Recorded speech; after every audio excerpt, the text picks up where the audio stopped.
خداوند کے زندہ کلام میں سے پہلا سلاطین اور اس کا 20واں باب۔ اور ارام کے بادشاہ بن حدد نے اپنے سارے لشکر کو اکٹھا کیا اور اس کے ساتھ 32 بادشاہ اور گھوڑے اور رتھ تھے، اور اس نے سامریا پر چڑھائی کر کے اس کا محاصرہ کیا اور اس سے لڑا، اور اسرائیل کے بادشاہ اخیب کے پاس شہر میں قاصد روانہ کیے اور اسے کہلا بھیجا کہ بن حدد یوں فرماتا ہے کہ تیری چاندی اور تیرا سونا میرا ہے، تیری بیویوں اور تیرے لڑکوں میں جو سب سے خوبصورت ہیں وہ میرے ہیں۔ اسرائیل کے بادشاہ نے جواب دیا، اے میرے مالک بادشاہ، تیرے کہنے کے مطابق میں اور جو کچھ میرے پاس ہے سب تیرا ہی ہے۔ پھر ان قاصدوں نے دوبارہ آ کر کہا کہ بن حدد یوں فرماتا ہے کہ میں نے تجھے کہلا بھیجا تھا کہ تو اپنی چاندی اور سونا اور اپنی بیویاں اور اپنے لڑکے میرے حوالہ کر دے، لیکن اب میں کل اسی وقت اپنے خادموں کو تیرے پاس بھیجوں گا، سو وہ تیرے گھر اور تیرے خادموں کے گھروں کی تلاشی لیں گے، اور جو کچھ تیری نگاہ میں نفیس ہوگا وہ اسے اپنے قبضہ میں کر کے لے آئیں گے۔ تب اسرائیل کے بادشاہ نے ملک کے سب بزرگوں کو بلا کر کہا، ذرا غور کرو اور دیکھو کہ یہ شخص کس طرح شرارت کے در پہ ہے، کیونکہ اس نے میری بیویاں اور میرے لڑکے اور میری چاندی اور میرا سونا مجھ سے منگا بھیجا، اور میں نے اس سے انکار نہیں کیا۔ تب سب بزرگوں اور سب لوگوں نے اس سے کہا کہ تو مت سن اور مت مان۔ پس اس نے بن حدد کے قاصدوں سے کہا، میرے مالک بادشاہ سے کہنا، جو کچھ تو نے اپنے خادم سے پہلے طلب کیا وہ تو میں کروں گا، پر یہ بات مجھ سے نہیں ہو سکتی۔ سو قاصد روانہ ہوئے اور اسے یہ جواب سنا دیا۔ تب بن حدد نے اس کو کہلا بھیجا کہ اگر سامریا کی مٹی ان سب لوگوں کے لیے جو میرے پیرو ہیں مٹھیاں بھرنے کو بھی کافی ہو تو دیوتا مجھ سے ایسا ہی بلکہ اس سے بھی زیادہ کریں۔ شاہ اسرائیل نے جواب دیا، تم اس سے کہنا کہ جو ہتھیار باندھتا ہے وہ اس کی مانند فخر نہ کرے جو اسے اتارتا ہے۔ جب بن حدد نے جو بادشاہوں کے ساتھ سائبانوں میں کشی کر رہا تھا یہ پیغام سنا تو اپنے ملازموں کو حکم کیا کہ صف باندھ لو۔ سو انہوں نے شہر پر چڑھائی کرنے کے لیے صف آرائی کی، اور دیکھو ایک نبی نے شاہ اسرائیل اخیب کے پاس آ کر کہا، خداوند یوں فرماتا ہے کہ کیا تو نے اس بڑے ہجوم کو دیکھ لیا؟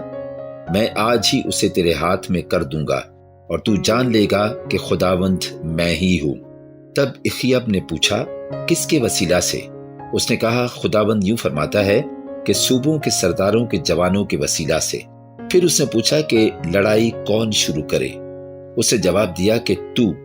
تب اس نے صوبوں کے سرداروں کے جوانوں کو شمار کیا اور وہ 232 نکلے۔ ان کے بعد اس نے سب لوگوں یعنی سب بنی اسرائیل کی موجودات لی، اور وہ 7,000 تھے۔ یہ سب دوپہر کو نکلے، اور بن حدد اور وہ 32 بادشاہ جو اس کے مددگار تھے سائبانوں میں پی پی کر مست ہوتے جاتے تھے۔ سو صوبوں کے سرداروں کے جوان پہلے نکلے، اور بن حدد نے آدمی بھیجے اور انہوں نے اسے خبر دی کہ سامریا سے لوگ نکلے ہیں۔ اس نے کہا، اگر وہ صلح جو ہو کر نکلے ہوں تو ان کو جیتا پکڑ لو، اور اگر وہ جنگ کو نکلے ہوں تو بھی ان کو جیتا پکڑو۔ تب صوبوں کے سرداروں کے جوان اور وہ لشکر جو ان کے پیچھے ہو لیا تھا شہر سے باہر نکلے، اور ان میں سے ایک ایک نے اپنے مخالف کو قتل کیا۔ سو ارامی بھاگے اور اسرائیل نے ان کا پیچھا کیا، اور شاہ ارام بن حدد ایک گھوڑے پر سوار ہو کر سواروں کے ساتھ بھاگ کر بچ گیا، اور شاہ اسرائیل نے نکل کر گھوڑوں اور رتھوں کو مارا اور ارامیوں کو بڑی خون ریزی کے ساتھ قتل کیا۔ اور وہ نبی شاہ اسرائیل کے پاس آیا اور اس سے کہا، جا اپنے کو مضبوط کر، اور جو کچھ تو کرے اسے غور سے دیکھ لینا، کیونکہ اگلے سال شاہ ارام پھر تجھ پر چڑھائی کرے گا۔ اور شاہ ارام کے خادموں نے اس سے کہا، ان کا خدا پہاڑی خدا ہے، اس لیے وہ ہم پر غالب آئے، لیکن ہم کو ان کے ساتھ میدان میں لڑنے دے تو ضرور ہم ان پر غالب ہوں گے۔ اور ایک کام یہ کر کہ بادشاہوں کو ہٹا دے، یعنی ہر ایک کو اس کے عہدہ سے معزول کر دے، اور ان کی جگہ سرداروں کو مقرر کر، اور اپنے لیے ایک لشکر اپنی اس فوج کی طرح جو تباہ ہو گئی، گھوڑے کی جگہ گھوڑا اور رتھ کی جگہ رتھ گن گن کر تیار کر لے، اور ہم میدان میں ان سے لڑیں گے اور ضرور ان پر غالب ہوں گے۔ سو اس نے ان کا کہا مانا اور ایسا ہی کیا، اور اگلے سال بن حدد نے ارامیوں کی موجودات لیں اور اسرائیل سے لڑنے کے لیے افیق کو گیا، اور بنی اسرائیل کی موجودات بھی لی گئی اور ان کی رسد کا انتظام کیا گیا، اور یہ ان سے لڑنے کو گئے، اور بنی اسرائیل ان کے برابر خیمہ زن ہو کر ایسے معلوم ہوتے تھے جیسے حلوانوں کے 2 چھوٹے ریوڑ پر ارامیوں سے وہ ملک بھر گیا تھا۔ تب ایک مرد خدا اسرائیل کے بادشاہ کے پاس آیا اور اس سے کہا، خداوند یوں فرماتا ہے کہ چونکہ ارامیوں نے یوں کہا ہے کہ خداوند پہاڑی خدا ہے اور وادیوں کا خدا نہیں، اس لیے میں اس سارے بڑے ہجوم کو تیرے ہاتھ میں کر دوں گا اور تم جان لو گے کہ میں خداوند ہوں۔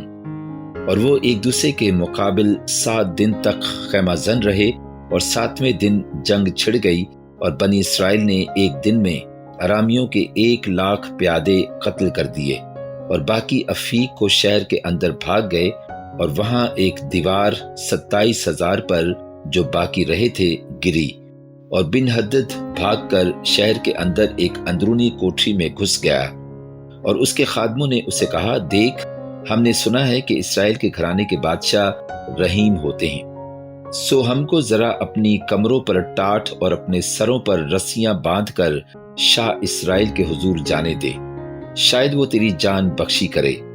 سو انہوں نے اپنی کمروں پر ٹاٹ اور سروں پر رسیاں باندھی، اور شاہ اسرائیل کے حضور آ کر کہا کہ تیرا خادم بن حدد یوں عرض کرتا ہے کہ مہربانی کر کے مجھے جینے دے۔ اس نے کہا، کیا وہ اب تک جیتا ہے؟ وہ میرا بھائی ہے۔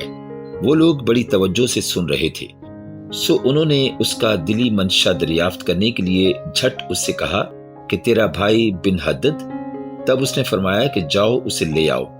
تب بن حدد اس سے ملنے کو نکلا، اور اس نے اسے اپنے رتھ پر چڑھا لیا، اور بن حدد نے اس سے کہا، جن شہروں کو میرے باپ نے تیرے باپ سے لے لیا تھا میں ان کو پھیر دوں گا، اور تو اپنے لیے دمشق میں سڑکیں بنوا لینا جیسے میرے باپ نے سامریا میں بنوائی۔ اخیب نے کہا، میں اسی عہد پر تجھے چھوڑ دوں گا۔ سو اس نے اس سے عہد باندھا اور اسے چھوڑ دیا۔ سو انبیاء زادوں میں سے ایک نے خداوند کے حکم سے اپنے ساتھی سے کہا، مجھے مار، پر اس نے اسے مارنے سے انکار کیا۔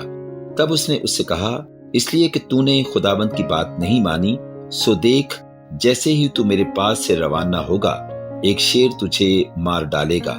سو جیسے ہی وہ اس کے پاس سے روانہ ہوا، اسے ایک شیر ملا اور اسے مار ڈالا۔ پھر اسے ایک اور شخص ملا، اس نے اس سے کہا، مجھے مار۔ اس نے اسے مارا اور مار کر زخمی کر دیا۔ تب وہ نبی چلا گیا اور بادشاہ کے انتظار میں راستہ پر ٹھہرا رہا، اور اپنی آنکھوں پر اپنی پگڑی لپیٹ لی اور اپنا بھیس بدل ڈالا۔ جیسے ہی بادشاہ ادھر سے گزرا، اس نے بادشاہ کی دہائی دی اور کہا کہ تیرا خادم جنگ ہوتے میں وہاں چلا گیا تھا، اور دیکھ، ایک شخص ادھر مڑ کر ایک آدمی کو میرے پاس لے آیا اور کہا کہ اس آدمی کی حفاظت کر، اگر یہ کسی طرح غائب ہو جائے تو اس کی جان کے بدلے تیری جان جائے گی، اور نہیں تو تجھے 1 قنطار چاندی دینی پڑے گی۔ جب تیرا خادم ادھر ادھر مصروف تھا وہ چلتا بنا۔ شاہ اسرائیل نے اس سے کہا، تجھ پر ویسا ہی فتویٰ ہوگا، تو نے آپ اس کا فیصلہ کیا۔ تب اس نے جھٹ اپنی آنکھوں پر سے پگڑی ہٹا دی، اور شاہ اسرائیل نے اسے پہچانا کہ وہ نبیوں میں سے ہے، اور اس نے اس سے کہا، خداوند یوں فرماتا ہے، اس لیے کہ تو نے اپنے ہاتھ سے ایک ایسے شخص کو نکل جانے دیا جسے میں نے واجب القتل ٹھہرایا تھا، سو تجھے اس کی جان کے بدلے اپنی جان اور اس کے لوگوں کے بدلے اپنے لوگ دینے پڑیں گے۔ سو شاہ اسرائیل اداس اور ناخوش ہو کر اپنے گھر کو چلا اور سامریا میں آیا۔ پاک کلام کے پڑھے اور سنے جانے پر خداوند کی خاص برکت ہو، آمین۔